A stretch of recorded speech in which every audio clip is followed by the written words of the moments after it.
Primera de Pedro, capítulo 2, versículo 9 y 10.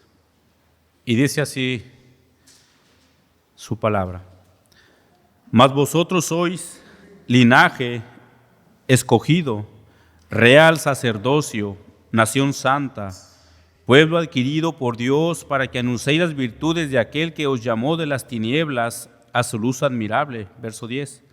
Vosotros que en otro tiempo no erais pueblo, pero que ahora sois pueblo de Dios, que en otro tiempo no habéis alcanzado misericordia, pero que ahora habéis alcanzado misericordia. Vamos a orar. Señor, nuevamente estamos delante de su presencia, Padre, deseando, Padre, que tu palabra, Señor, venga a caer en buena tierra en esta mañana en nuestros corazones y que tú la uses conforme a tu santa y hermosa voluntad. Gracias te damos en esta hora y ayúdanos, Padre, a poder entender, Señor, que tu hermoso Espíritu Santo, Señor, nos ilumine y nos dé la luz que necesitamos en esta mañana. En tu misericordia oramos. Amén. Hace unas semanas atrás miramos cómo Pedro presentó a Cristo como una piedra viva, como la piedra principal del ángulo, ¿recuerdan?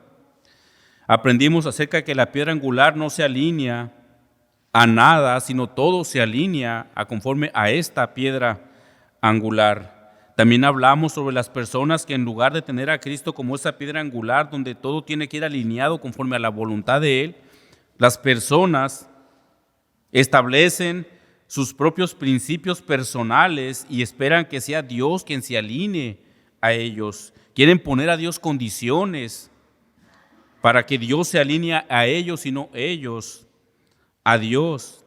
Ellos tienen pensamientos, tienen planes, tienen deseos y Dios quiere que ellos quieren que Dios esté a la disposición de ellos.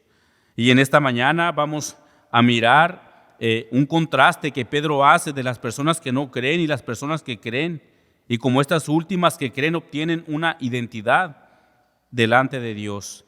Vamos a mirar en estos dos versículos 3 puntos. El primero de ellos es la posición del creyente delante de Dios. El punto número 2, la responsabilidad que todo creyente tiene. Y el punto número 3, la misericordia de Dios. Esos 3 puntos los vamos a mirar en estos 2 versículos.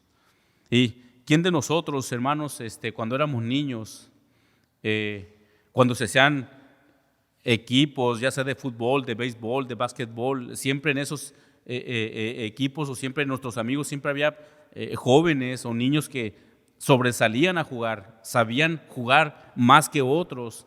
Y cuando ellos decían vamos a escoger a nuestros participantes, cuando ellos te escogían a ti, hermanos, eso nos llenaba de alegría porque nosotros sabíamos que nos había escogido uno que sabía jugar muy bien y probablemente podíamos hasta ganar ese partido, porque esta persona sabía jugar muy bien y el que nos escogiera a nosotros era una alegría, era un privilegio, y nosotros nos esforzábamos para poder jugar de la mejor manera para que esa persona en el siguiente partido nos volviera a escoger. Yo no sé cuánto les pasó, a mí sí me pasó muchas veces. Yo me gustaba el fútbol, no era muy bueno para ello, pero siempre había personas que eran muy buenos. Entonces cuando ellos decían vamos a escoger y que ellos me escogían a mí, hermano, yo me esforzaba para poder jugar mejor, para que en el siguiente partido me volvieran a escoger. Entonces vamos a entrar ahora al texto aquí. Dice el apóstol Pedro: mas vosotros sois linaje escogido, real sacerdocio, nación santa, pueblo adquirido por Dios. Esta pequeña palabra de más hace el contraste entre los que no creen y los que creen en Cristo. Pedro les dice, mas vosotros, se refiere a sus lectores a los cuales él estaba escribiendo. Él les dice de su posición en Cristo. Él les dice que son linaje escogido. Y vamos a entrar entonces al primer punto, la posición del creyente. Cuando Pedro dice que ellos son escogidos, que ellos son un linaje, esta palabra en su idioma original puede traducirse como clase, familia o nación. Entonces Pedro les está diciendo que ellos son una clase escogida. Pedro les dice que ellos son una familia escogida, una nación escogida. Los creyentes, cada uno es de un linaje escogido por Dios desde antes de la fundación del mundo, de que Dios, hermano, nos haya escogido a nosotros. Es un gran privilegio, mi amado hermano. Dice Efesios 1:4, según nos escogió en Él antes de la fundación del mundo, para que fuésemos santos y sin manchas delante de Él. Cuando Pedro les dice a sus lectores que ellos son de un linaje escogido, Pedro está diciendo que fueron escogidos especialmente por Dios de entre toda la humanidad, hermanos. Si tú eres creyente, si tú has depositado tu fe en Jesús, tenlo por seguro que tú eres un creyente escogido por Dios. Y es muy interesante notar que Pedro, en este contraste entre los que creen y los que no creen, es que los que creen son un linaje escogido. ¿Y por qué es importante esto? Bueno, es importante porque el creyente no podía ser parte de la iglesia de Cristo si antes no era escogido por Cristo.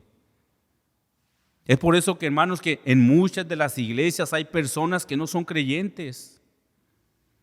Hay muchas personas en las iglesias que solamente piensan que por venir el domingo, que por venir a las reuniones, ellos ya son creyentes o ellos han sido escogidos por Dios.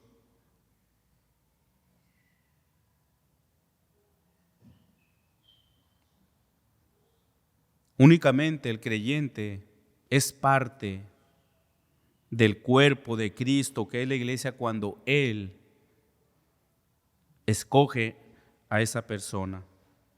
Amada iglesia, ninguno de los que estamos aquí hubiéramos podido ser parte de la iglesia de Cristo a menos que Él no nos hubiera escogido.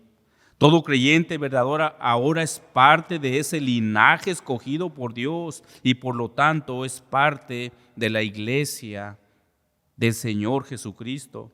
El creyente es parte de la iglesia de Cristo porque ha sido entonces escogido. Ahora pertenece a un linaje divino con semejanzas espirituales. Los creyentes tienen los rasgos semejantes a Cristo porque son de una familia espiritual. El creyente tiene que mostrar los rasgos espirituales de Cristo porque ahora ha sido escogido para vivir una vida separada para Él, apartada para Él. Después dice Pedro que ellos son un real sacerdocio. Los creyentes, como partes de la iglesia de Cristo, son descritos como sacerdotes santos para ofrecer sacrificios espirituales. Cuando pensamos en la palabra real, siempre nos imaginamos castillos con un rey sentado en su trono. Lo interesante es que este rey, para poder ser rey, para poder sentarse en ese trono, tuvo que haber nacido de una familia de reyes. Un plebeyo no pudo haberse sentado en ese trono de un rey porque su descendencia, su linaje no era de reyes.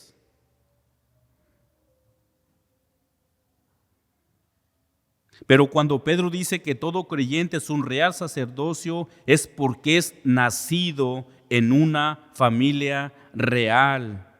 ¿Y a qué se debe todo esto, hermanos? Se debe a que todo creyente es nacido de una simiente incorruptible, como Pedro ya se los había dicho anteriormente en el capítulo 1:23, siendo renacidos no de simiente corruptible, sino de una simiente incorruptible. Todo creyente es nacido de una familia, de un linaje real por nuestro Señor Jesucristo. Dice un comentario de Matthew Henry, y cito: todos los verdaderos siervos de Cristo son un sacerdocio real. Son reales en su relación con Dios y Cristo. en su poder con Dios y sobre sí mismos y todos sus enemigos espirituales. Son principescos en las mejoras y la excelencia de sus propios espíritus y en sus esperanzas y expectativas. Son un sacerdocio real, apartado del pecado y de los pecadores, consagrado a Dios y ofreciendo a Dios servicios espirituales, oblaciones aceptables a Dios por medio de Jesucristo. El creyente es un sacerdote real y por lo tanto, hermanos, como sacerdote es separado del pecado. El creyente, hermanos, tiene que estar en una lucha constante en contra del pecado que viene a nuestra puerta, a nuestra mente. Necesitamos entender que tú eres un real sacerdocio santo para el Señor, por lo cual tienes que apartarte de todo lo que no glorifica a Dios, de todo lo que trae deshonra a Dios. Uno de los propósitos principales del sacerdote es poner su servicio a Dios.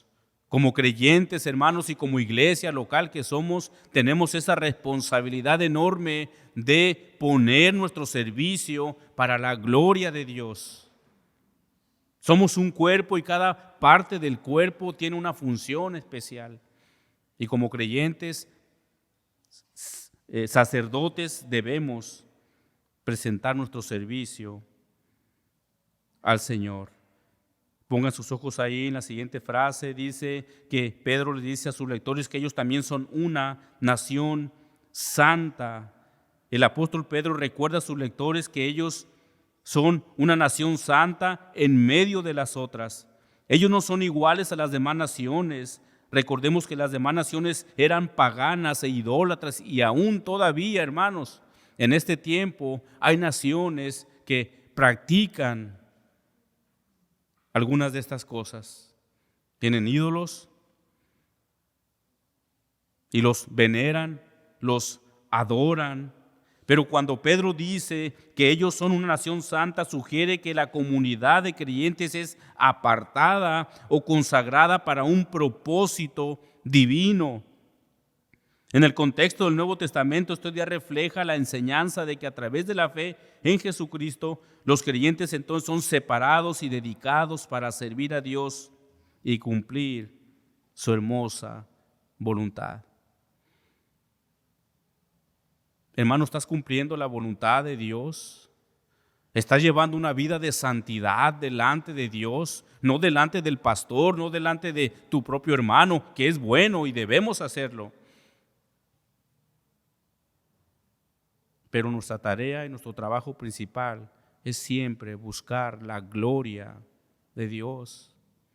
Debemos presentarnos a Dios con un corazón contrito, humillado, y vivir una vida que sea de agrado al Señor. Como nación santa, como pueblo santo de Dios, necesitamos luchar contra todo pecado que atenta contra la santidad de cada uno de nosotros. Si esto lo aplicamos en el presente, el creyente no vive más como las otras personas, como lo decíamos ahorita. El creyente ahora pertenece a una nación que fue apartada por Dios. Ahora, ¿cómo funciona esto? Dios, por su gracia, únicamente, Dios ha hecho algo que como humanos no podemos de comprender, no podemos entender. De que Dios haya traído a pecadores para sí mismo, que Dios haya traído a pecadores viles, miserables, sacándolos de la oscuridad, de la luz, de la muerte a la vida, del reino de Satanás al reino de su amado Hijo, sacarlos de la comunión con Satanás y con los demonios y llevarlos a la comunión consigo mismo. Esto es algo difícil de entender en nuestra mente finita. Pero eso es exactamente lo que Él hizo. Él nos ha separado del pecado, Él nos ha separado de Satanás, Él nos ha separado del mundo, por así decirlo, Él nos ha separado para sí mismo. Todo creyente es una nación santa para el Señor y como tal debemos de vivir de esa manera. Somos un pueblo santificado. Eso es lo que la nación santa significa. Hemos sido separados de lo que es impío y hemos sido entregados a Dios sin mancha y sin arruga, como Pablo lo dice en Efesios 5:27, a fin de presentársela a sí mismo una iglesia gloriosa, dice Pablo, que no tuviese mancha ni arruga ni cosa semejante, sino que fuere santa y sin mancha. Esa es la iglesia de Cristo. Eso es lo que somos, cada creyente, que somos partícipes de esta iglesia de nuestro Señor. Por lo tanto, hermanos, tenemos esa responsabilidad de luchar en contra de todo lo que atente a la santidad del Señor y de nuestras vidas. Es un gran privilegio, hermano, que cada creyente tiene, el haber sido escogido. Porque si nos ponemos a examinar a nosotros mismos, hermanos, creo que tú, al igual que yo, podemos mirarnos y decir, no hay nada bueno en mí por lo cual Dios me haya escogido. Y Pablo dice en Romanos capítulo 3, no hay ni siquiera uno que busque a Dios. Ni siquiera uno. No hay quien entienda, no hay quien haga lo bueno, ni siquiera uno. ¿Qué miró Dios en ti? ¿Qué miró Dios en mí? El que tú hayas sido escogido y yo haya sido escogido para ser parte de su iglesia gloriosa, hermanos, eso es un gozo interminable. Un gozo interminable. Yo no sé cómo lo mires tú, hermano. Pero en realidad, si no fuera por la misericordia de Dios, hermano, ni estaríamos hoy aquí en este día. Pero Dios, que es rico en misericordia, nos presta este día. Bendito sea el nombre del Señor.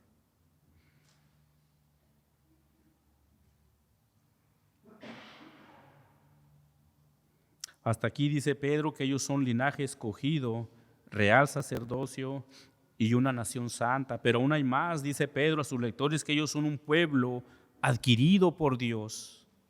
Cuando Pedro dice que ellos son un pueblo adquirido por Dios, quiere decir que los creyentes no se han convertido en seguidores de Cristo por sus propios esfuerzos o méritos, sino que han sido comprados y redimidos por la obra gloriosa de Dios. Si tú eres creyente, no eres creyente porque tú quisiste ser creyente. Eres creyente porque una vez más Dios nos ha escogido y nos ha adquirido. Los creyentes han sido redimidos a través de la muerte y resurrección de Jesucristo. Cuando Pedro escribe adquirido, sugiere la idea de posesión. La iglesia pertenece a alguien, la iglesia pertenece a Dios. Dios ha tomado posesión de este pueblo al rescatarlos de la esclavitud del pecado mediante la obra redentora de Jesucristo.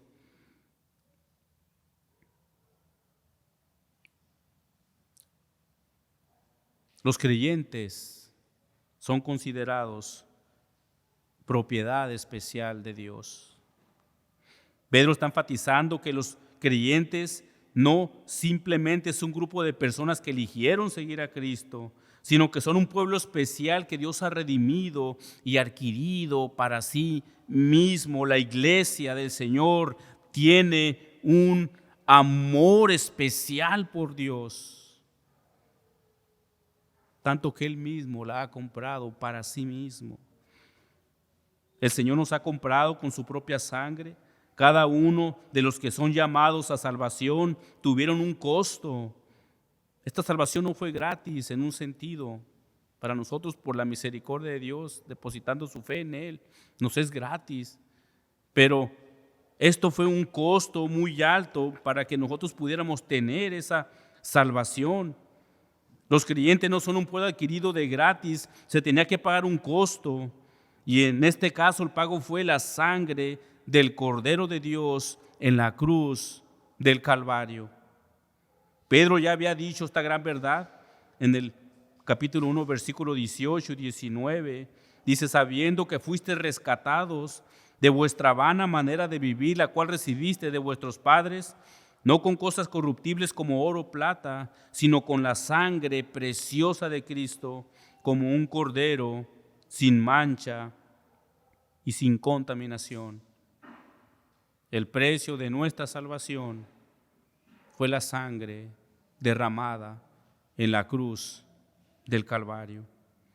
Hermanos, de la manera que hoy en día miramos los tianguis o los lobitos o sobre ruedas, en tiempos pasados también había tianguis de esclavos. Los hombres que tenían esclavos podían ir llevarlos al mercado de esclavos, y los que tenían más dinero podían comprar al mejor esclavo, podían escoger a los mejores esclavos. Los más jóvenes y los demás que no podían vender sus esclavos eran llevados a trabajos muy pesados, en los cuales ahí muchos de ellos morían. Hoy en día hay muchas personas que son esclavas, hablando espiritualmente. Los no convertidos son esclavos de sus pecados. Amados hermanos, pero qué gran gozo el saber que fuimos nosotros comprados, fuimos redimidos, y por medio de esa redención es que ahora todo creyente es una propiedad, es la propiedad de nuestro Señor. Qué gran gozo, hermanos, el saber que como creyentes fuimos comprados, fuimos redimidos por la sangre de nuestro Señor. Ahora, esta identidad que el creyente tiene en Cristo le lleva también una responsabilidad muy grande. El creyente que ha entendido su identidad en Cristo debe responder con toda voluntad y con un deseo ferviente de servir al Señor, con un amor a su servicio. Y eso es lo que vamos a mirar en el punto número 2, la responsabilidad del creyente. Pedro ya les dijo a sus lectores y a la iglesia también, que es una nación santa, un pueblo adquirido por Dios.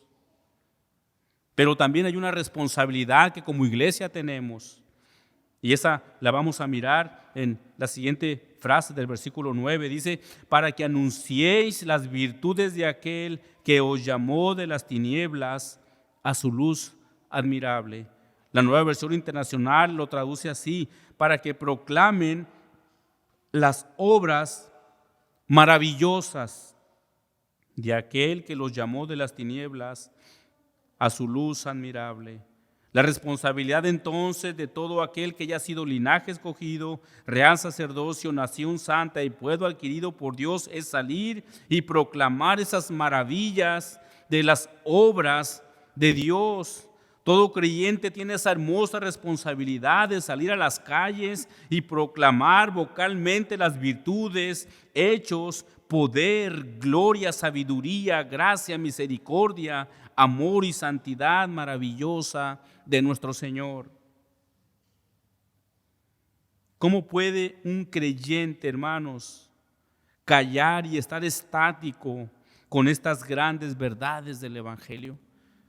¿Cómo tú puedes callar tu boca, hermanos, el saber que tú has sido escogido como esta nación santa y no hacer nada y quedarnos callados? El creyente debe proclamar el hermoso carácter de Dios, su abundante amor y el medio que Él mismo ha dispuesto para salvación de pecadores.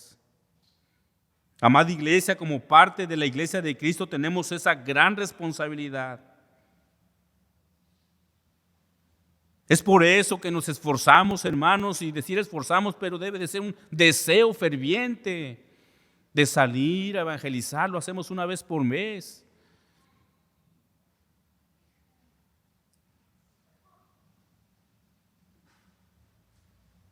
¿Cuánto tiempo nos durará esa responsabilidad, hermanos? Esta responsabilidad comienza de nosotros desde que vino a la luz del Evangelio a nuestras vidas y terminará hasta que el Señor nos llame a su presencia. Terminará cuando lleguemos a casa. Pero la responsabilidad de la iglesia es ir y anunciar esas gloriosas virtudes. Pero ¿cuántos de nosotros hemos tomado tan en serio esto, hermano? ¿Cuántos de nosotros estamos comprometidos, hermanos, como iglesia, ir a proclamar esas buenas de salvación? Como iglesia salimos una vez por mes y muchos quizás hasta ponen en duda de ir o no ir.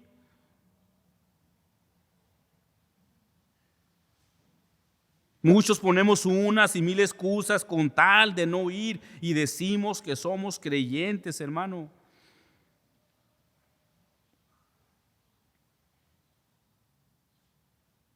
Es una vez por mes.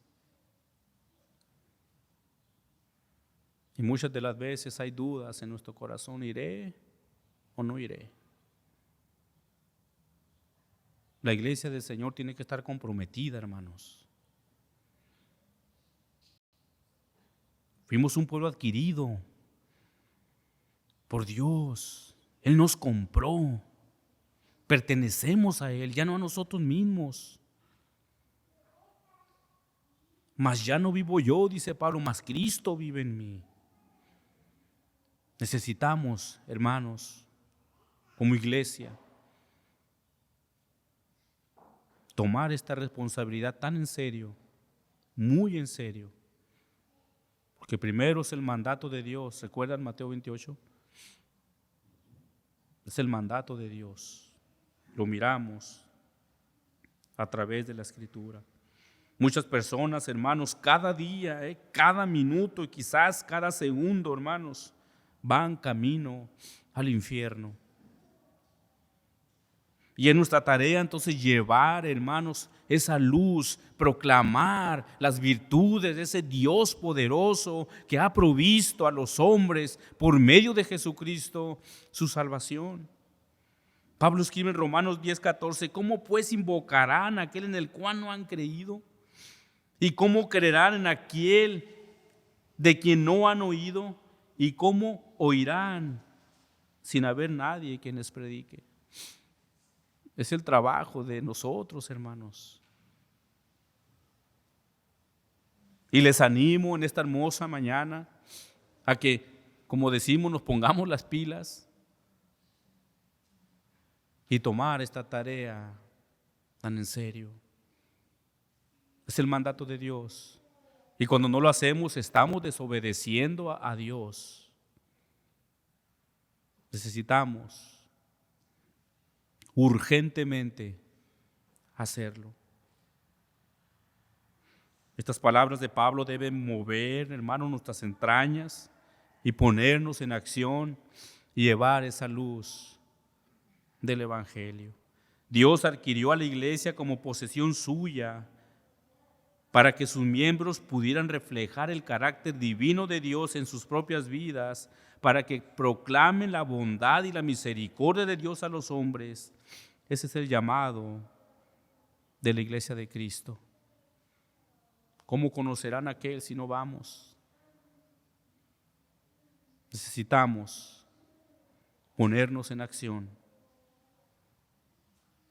¿Cómo no proclamar el carácter de Dios? Después dice Pedro que os ha llamado, que nos llamó de las tinieblas a su luz admirable. Pedro da a entender que antes a sus lectores, antes de ser creyentes, vivían en una oscuridad espiritual y Dios los llamó al arrepentimiento y a la fe en Jesucristo, los redimió del poder de las tinieblas y los llamó a su luz admirable del Evangelio. La realidad, amados hermanos, es que una persona que no es creyente aún está viviendo en las tinieblas del pecado. Ahí es donde precisamente nos encontrábamos cada uno de nosotros, pero por la misericordia de Dios Él nos ha llamado, nos ha trasladado, nos ha sacado de esas tinieblas y nos llamó a su luz admirable. El no creyente, hermano, no solo está en la oscuridad, es también hijo de oscuridad.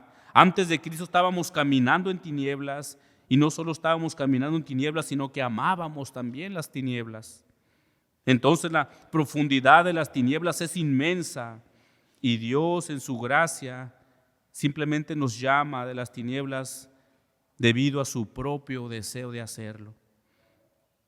Pedro está utilizando un lenguaje simbólico para describir la condición espiritual donde se encuentra el hombre sin Cristo. Las tinieblas aquí representan la ignorancia espiritual, la separación de Dios y la ausencia de la luz de la verdad divina en sus vidas. La idea central es que a través de Jesucristo Dios llama a las personas fuera de este estado de oscuridad espiritual hacia la luz de su conocimiento y su gracia. Es ahora en Cristo cuando nosotros entendemos y comprendemos el lugar donde nosotros nos encontrábamos antes. Antes de Cristo no.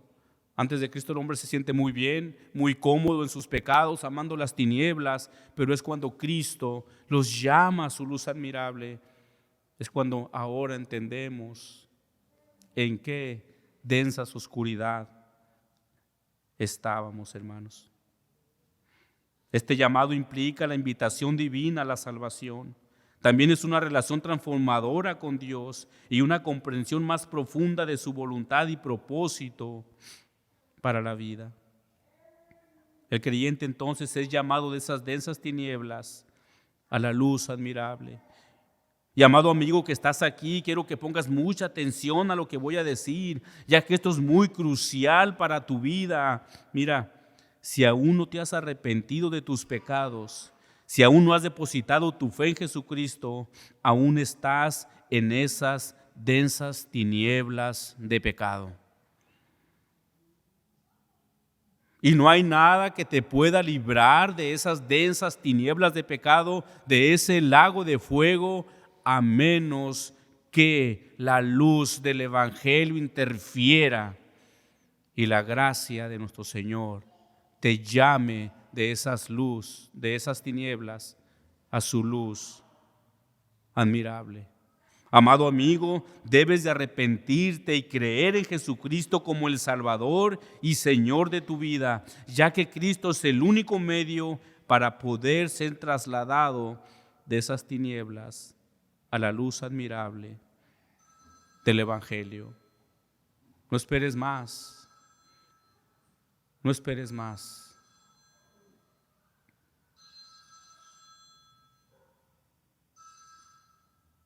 Vamos al texto ahí. Ahora Pedro les recordará que antes no era nadie, no eran pueblo de Dios, y es lo que vamos a mirar en el versículo 10. Pongan sus ojos en el versículo 10 ahí. Dice: vosotros que en otro tiempo no erais pueblo, pero que ahora sois pueblo de Dios. Pedro les recuerda a sus lectores que ellos antes, en sus vidas pasadas, no eran un pueblo. Pedro se refiere aquí a la iglesia. Pedro está haciendo la referencia a un cambio significativo que ocurre en la vida de aquellos que depositan su fe en Jesucristo como Señor y Salvador. Pedro está hablando a los creyentes y su mensaje refleja la transformación espiritual que experimentan al pasar de la incredulidad a la fe en Jesucristo. Antes de conocer a Jesucristo no eran considerados el pueblo de Dios, pero a través de la gracia y misericordia de Dios manifestadas en Jesucristo han sido reconciliados con Dios y ahora son considerados su pueblo. Pedro les está diciendo: antes estaban en esa oscuridad de pecado, en las tinieblas. Antes ustedes no eran pueblo.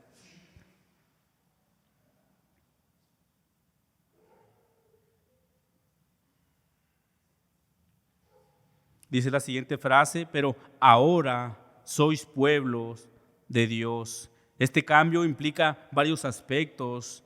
El primero de ellos, identidad espiritual. Antes de la fe en Cristo, los individuos estaban espiritualmente separados de Dios y no formaban parte de su pueblo redimido, pero al depositar su fe en Jesucristo como Salvador, se identifican ahora como el pueblo de Dios.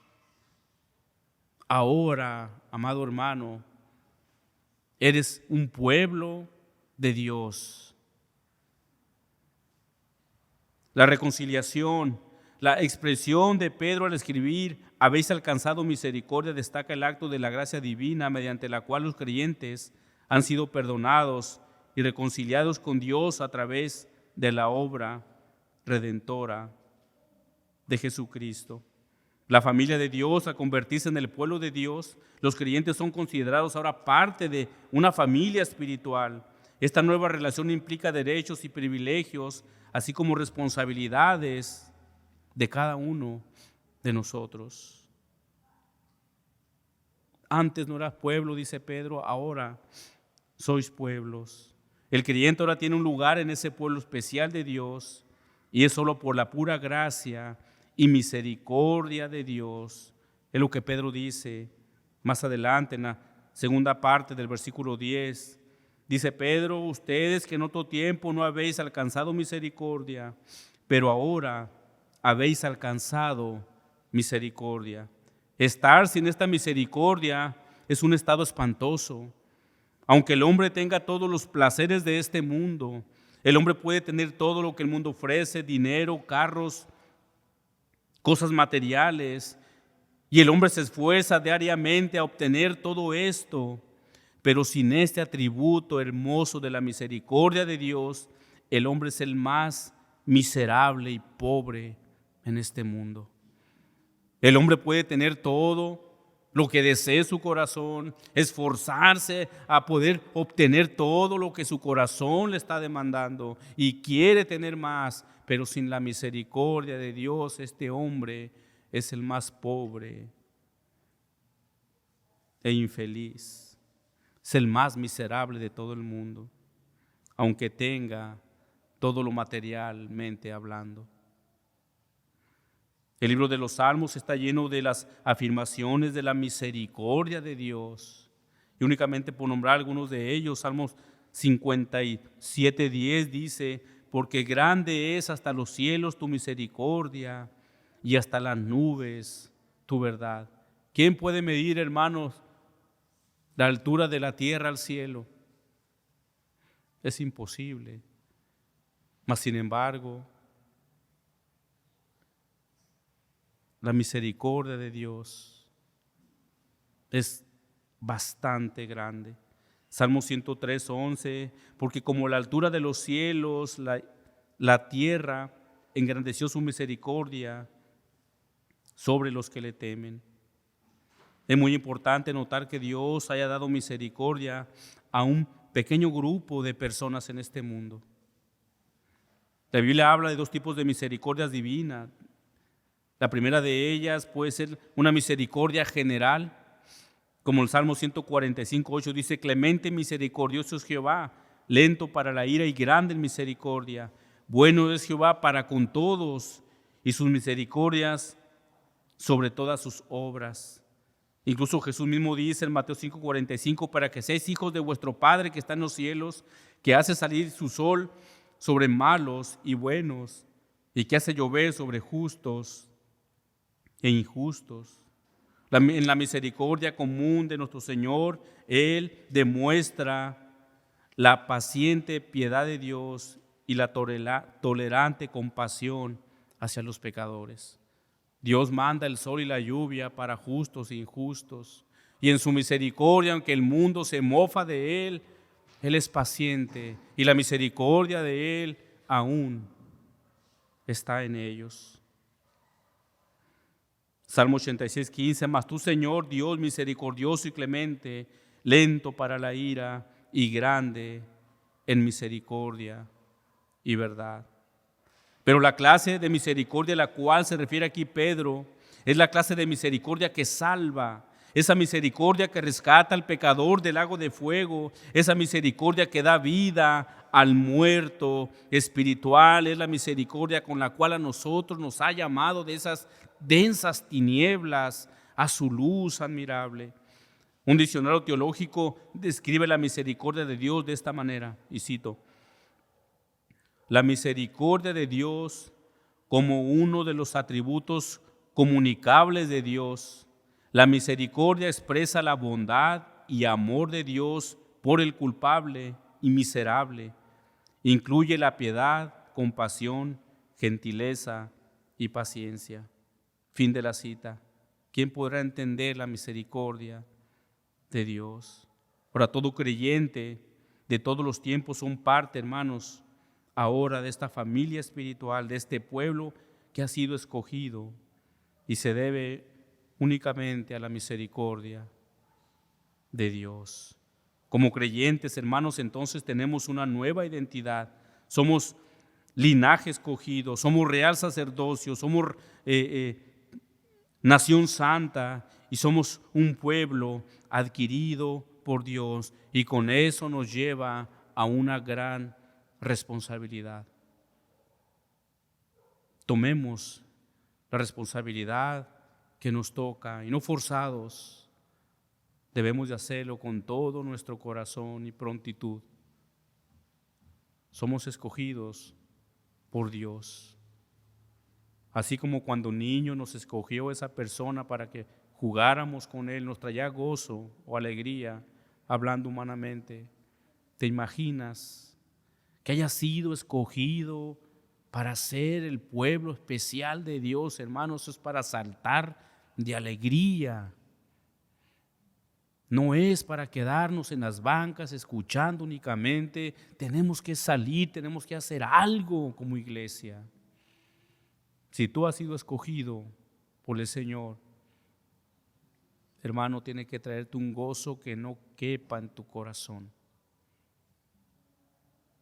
Porque de tantas multitudes a Dios le plació poner sus ojos en ti y en mí, los más miserables pecadores de este mundo. Alabado sea nuestro Señor y Salvador.